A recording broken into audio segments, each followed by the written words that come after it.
Hi, it's Fias Tarot. Hello, Virgo placement. So, this is your June love reading. Okay, so yes, syempre, before tayo mag-start, kung hindi ka pa nakakapag-subscribe, please do subscribe and hit the notification bell para lagi po tayo maging updated sa mga mangyayari pa lang. Okay? And yeah, kung meron pong tanong pagdating sa private reading, just message me sa akin pong FB page for more info. Ganon din po pagdating kay perception of light. Okay? And syempre po kung may naghahanap sa inyo ng healer, yan. Kay Kuya Dingsi naman tayo. Okay, magme-message. Okay, so hindi lang niya po ginagawa yung pagpapabalik. Okay, ayaw niya daw po. Okay, so sa mga nagtatanong naman or interested sa ating mga evil eye items, so message lang kayo, no? Opo. So ito yung ating all-in-one evil eye bracelet. Available in red and black strings and with initial. Okay, so ito po yung with initial. Ito naman yung wala. Okay, so, ang tawag dyan. Ano ba yan? Oo, ito po is garterize. Okay, garterize siya. Ito is adjustable. Okay, pero same silang unisex. Okay, pareho silang unisex po, ha? Okay, so yan. Yan silang dalawa. Okay, so pagdating naman sa ating evil eye ring. So, adjustable, non-tarnish, and hypoallergenic. Okay. Si ating ring. And ito namang ating evil eye necklace. So, yeah, ganun rin. Parang si evil eye ring. Non-tarnish, hypoallergenic, and with extender. Okay, ito po, ha?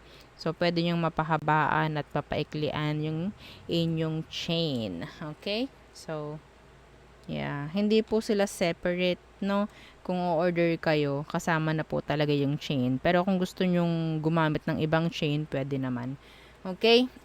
So, ganun rin pagdating kay Granter. Pero si Granter necklace po is, ang tawag dyan, made to order. Okay? So, made to order po si Granter, ha? Oo, so kung kayo ay magpapagawa, mas maganda magsabi na agad kasi talagang iniintay rin namin, no? Oo, yung mga orders. Okay. Na para magawa. Oo, ano daw? Okay. So, okay. So, yeah, sa mga nagmamay-ari na ng grantor, ha, please lang, opo, please, please, please, be responsible sa inyong mga pinapag-grant, sa inyong mga hinihiling. Okay, ganun lang, oo. Alam nyo naman kung anong hindi dapat. Okay? Alam nyo naman kung anong dapat. Okay, matatanda na tayo. Oo, tayo magpakatanda. Okay? Okay. So, Virgo. Mm-mm. Let's see who is the person on your mind, Virgo. Anong meron sa kanya? Ay! Okay. Pwedeng water sign, 5 of chalices. Water sign, Cancer, Scorpio, and Pisces. Okay, 5 of chalices. This person, sabihin nating, mamaya, marami kasi, oo. 5 of chalices and the page of wands. Ito yung taong parang gusto niya makipag-ayos. Some of them, pinagre-regretan nila, no? Yung immaturity ginawa nila before. Or hanggang ngayon, siguro. May pagre-regret ako nakukuha from them, coming from them. Okay? Itong taong to, sabihin natin kung hindi man ganon ang ginagawa, ang dami nitong sinasayang pagdating sa connection. Pwedeng ikaw, sinasayang ka nito.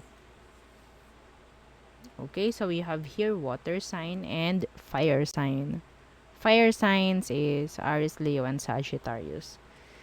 Okay.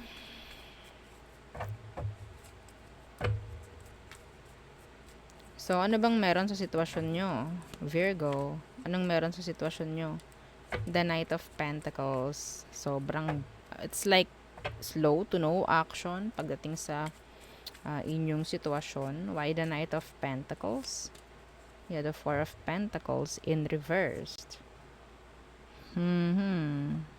Meron ditong napapag-iwanan. Parang, okay. So,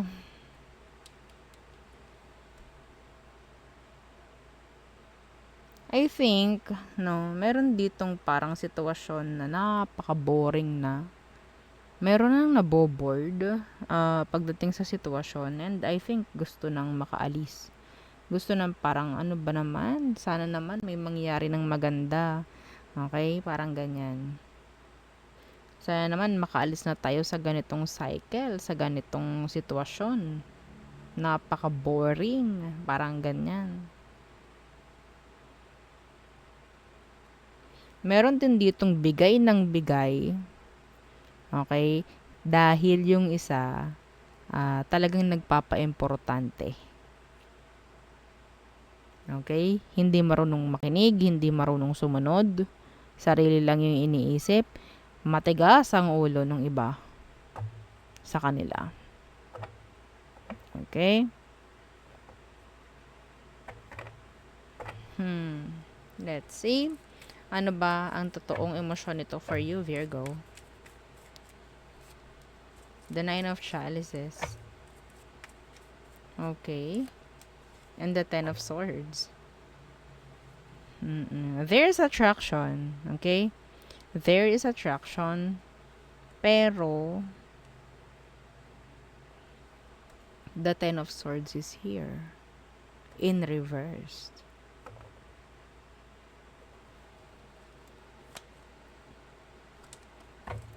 What's with the Ten of Swords in reversed?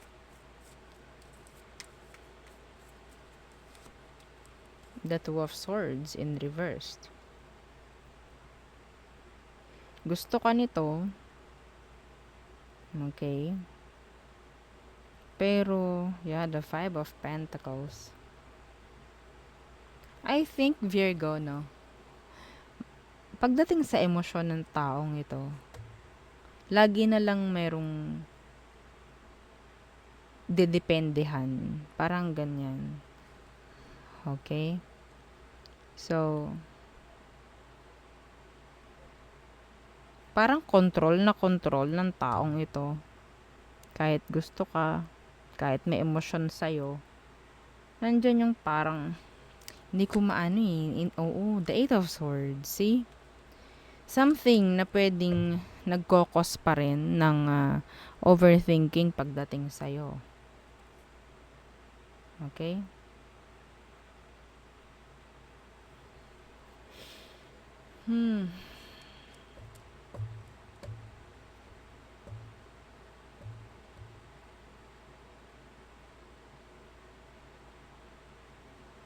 Some of you, you're in a codependency connection.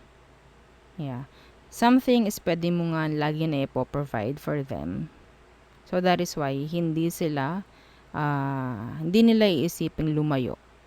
Okay? Hindi nila iisiping lumayo. Na ang toxic, sa totoo lang, ang toxic nito. Okay? So let's see. Ano ba ang next action ng taong to? The Page of Swords. Some of you, mas bata to eh. Yeah, palagi mong iniintindi to. Palagi. Sila yung lagi lang may kailangan, may lagi na lang gusto. Okay, the Page of Swords. And the Chariot in reverse. Yeah, next action.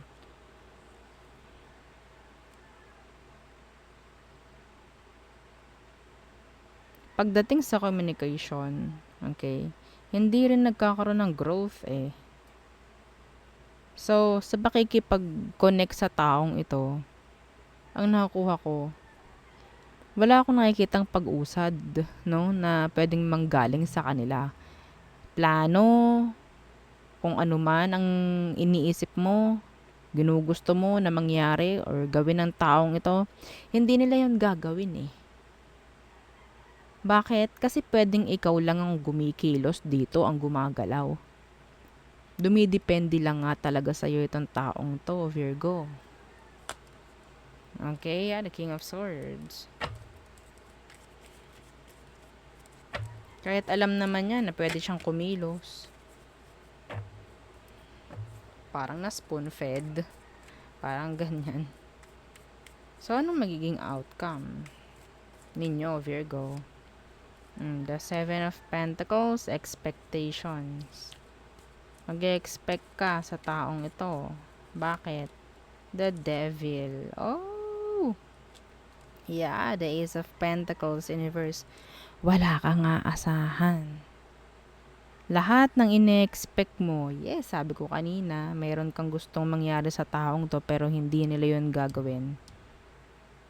Okay, mag-expect ka lang na mag-expect hanggang sa mapuntan lang kayo sa katoksikan na sitwasyon ng taong to. Okay? Yeah.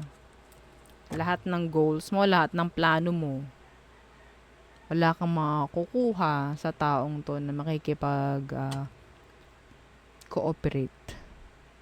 Kasi wala. Some of them, they're too young or too immature lang talaga. Okay? Nandyan yung may sarili silang gusto. Hindi mo to papasunod. Ang hirap ng ganong karelasyon.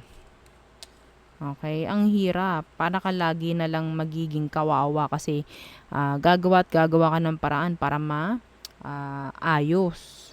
Okay? Or lumakad or tumakbo itong connection nyo na to. So, there's imbalance here. No? Mahirap. Parang ikaw lang nakikipagrelasyon sa sarili mo.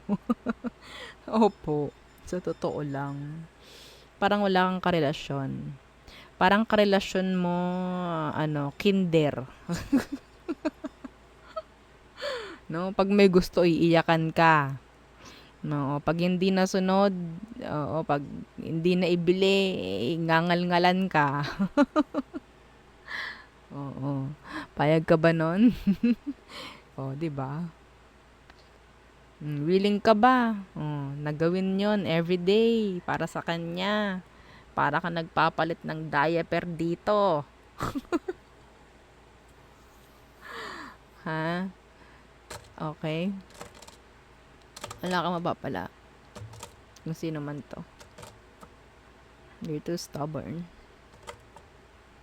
May chance kasi, Virgo, no? I'm not blaming you, pero yeah, sabihin nating na-spoiled mo itong person mo. Yes. Okay, so there. Tas mag-expect ng something good. Malabo. Malabo. Kung pinakita mo, lahat binigay mo, ganyan, ganito, tawag dyan, may attitude na, pero tinatanggap mo pa rin. Nako. Diba? Okay. So, tayo tumungo na sa all signs for you, Virgo. Aries. Okay. So, some of them, they're available. Pagdating sa emotion, they love you. Taurus, they want to commit. Okay. They're ready. Gemini, they're not into relationships. Cancer, they like you, they still love you, some of them. Lalo na kung ito is a past person, yeah, they still love you. Or maybe hindi pa rin sila nakakakuha ng iba para mapaltan ka. Okay. Or talagang wala lang silang makuha. Okay. So, Leo, they're distancing, no, themselves. May paglayo. Virgo, okay, so there's ending or changes coming with that Virgo. Libra, so wanting another chance, wanting to have, or parang humingi, no, ng forgiveness, yeah, for some of them. Scorpio, they're passionate pagdating sa'yo. Sagittarius, so nandyan yung sabihin natin hindi sila ganoon na nagpaplano. It's like parang gawa lang sila ng gawa ng action pero walang pagpaplano. It's like bahala na. Okay. So, Capricorn, some of them they're scared, afraid of something. Some of them they're overthinking a lot. Okay?